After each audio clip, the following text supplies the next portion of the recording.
Olá. Pessoal, eu vou muito rapidamente falar para vocês um pouco a respeito de uma comorbidade que é muito frequente no transtorno do espectro do autismo, que é a epilepsia, as crises epiléticas, as crises convulsivas, né? Para que a gente possa entender um pouco essa comorbidade, é importante a gente primeiramente compreender o que é uma comorbidade, né? Comorbidade é quando duas condições, duas doenças, duas síndromes, elas acontecem na mesma pessoa de forma síncrona.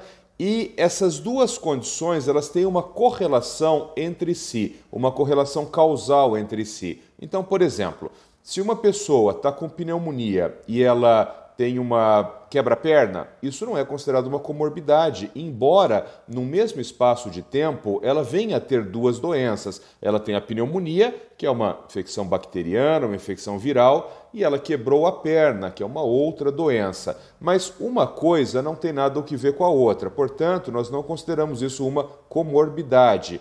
Agora, na comorbidade entre o autismo e a epilepsia, por que isso é muito importante? Porque nós sabemos que se você tiver autismo, isso aumenta o risco de você ter epilepsia. E se você tiver algumas formas de epilepsia, particularmente as epilepsias graves, as chamadas encefalopatias epiléticas, isso aumenta o risco de você evoluir com sinais e sintomas do transtorno do espectro do autismo. Como que nós sabemos isso? Nós sabemos isso porque quando você estuda, através de estudos populacionais, estudos epidemiológicos, que juntam um grupo enorme de crianças, você vai perceber que crianças autistas têm um risco de desenvolver epilepsia muito superior quando comparadas a crianças que não são autistas.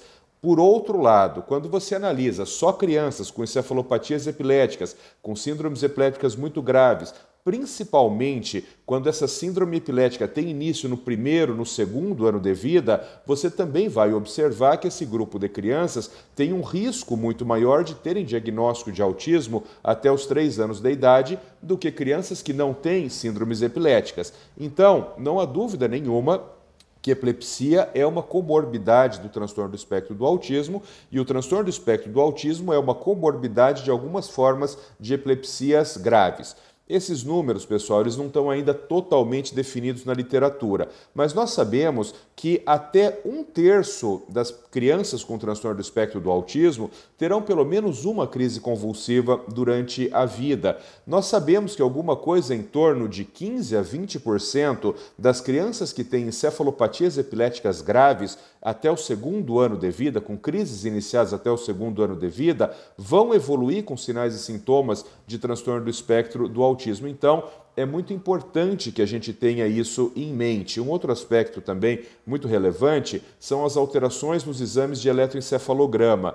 Então, quando você compara crianças autistas e crianças típicas, você vai perceber que a chance de você ter um eletroencefalograma alterado em crianças com transtorno do espectro do autismo é significativamente maior do que em crianças típicas. E aí, então, vem um outro cuidado. É muito comum hoje em dia da gente observar crianças autistas que fizeram um eletroencefalograma por qualquer motivo, durante uma investigação, por exemplo, e, de forma inadvertida, foi observada a presença de descargas ali. Descargas de onda aguda, descargas de espícula, descargas de espícula-onda, mas essa criança autista, ela nunca teve uma crise epilética. E não é raro que os médicos iniciem tratamento para essas crianças, o que, na verdade, não é a conduta mais adequada, né? Eu sempre costumo dizer, nós não tratamos o papel, nós tratamos a criança. Então, se essa criança nunca teve uma crise epilética, ela não é considerada epilética a despeito de que ela tenha alterações no eletroencefalograma. Isso é um ponto muito importante também. Um outro ponto importante, quando a gente estuda essa correlação entre epilepsia e transtorno do espectro do autismo, é a gente lembrar que algumas síndromes epiléticas, elas têm uma comorbidade altíssima com o autismo. Por exemplo, é a síndrome de Dravet, né? Mas antigamente chamava epilepsia mioclônica severa da infância. A síndrome de Dravet é muito frequente que essas crianças evoluam com sinais e sintomas do transtorno do espectro do autismo. A síndrome de Landau-Kleffner, a síndrome da epilepsia afasia, também é muito associada ao transtorno do espectro do autismo. Algumas formas graves graves também, por exemplo, a síndrome de West, a gente também observa que depois que se segue aquele atraso do desenvolvimento neuropsicomotor, é muito comum que essas crianças abram quadros de transtorno do espectro do autismo.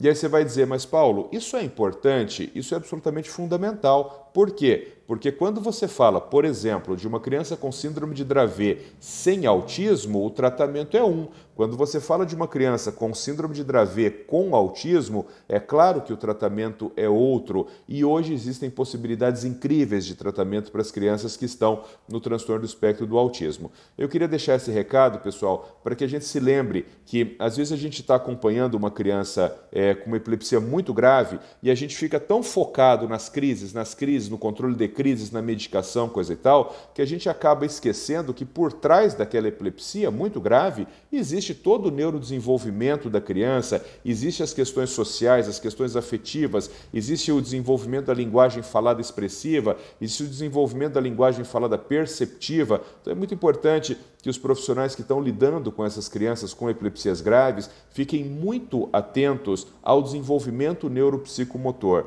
porque isso é tão ou mais importante até do que a própria epilepsia. Um abraço e fiquem com Deus.